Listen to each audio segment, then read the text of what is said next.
Hey guys, I just wanted to read this devotional, especially since all that's going on right now with this whole virus thing.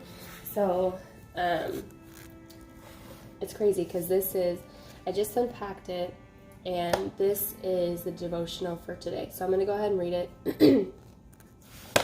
So March 13th.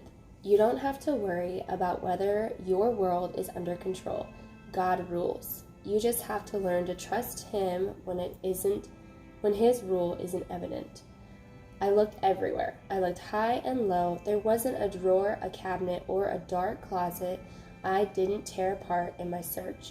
I even went out to the car twice to make sure I hadn't left it there. The file contained important papers, and I had lost it somewhere. It was so frustrating. And after all my searching, it was just as lost as when I had begun. That night, it hit me that my lost file was a picture of how little control I have over my own life. I do not even have sovereignty over my little world to guarantee that I will never lose important things. It can be a bit scary to consider. You and I have very little power and control over the most significant things in our lives.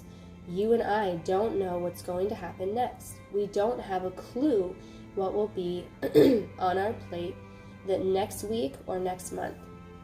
We have little control over the principal people in our lives, little power over the situations in which we live, and almost no control over the locations of our lives. Honestly, facing your lack of sovereignty over your own life produces either anxiety or relief. Anxiety is God forgetting.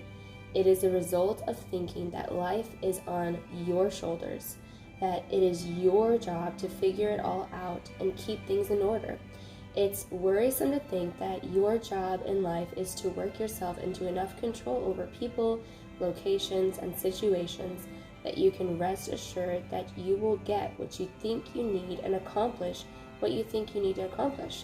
If you fall into this way of thinking, your life will be burdened with worry and your heart will be filled with dread. But there is a much better way. It is God remembering. It rests in the relief that although it may not look like it, your life is under the careful control of one who defines wisdom, power, and love. In all of those moments when life is out of your control, it is not out of His control. For His dominion is an everlasting dominion, and His kingdom endures from generation to generation, and He does according to His will among the hosts of heaven and among the inhabitants of the earth, and none can stay His hand or say to Him, "What have you done?"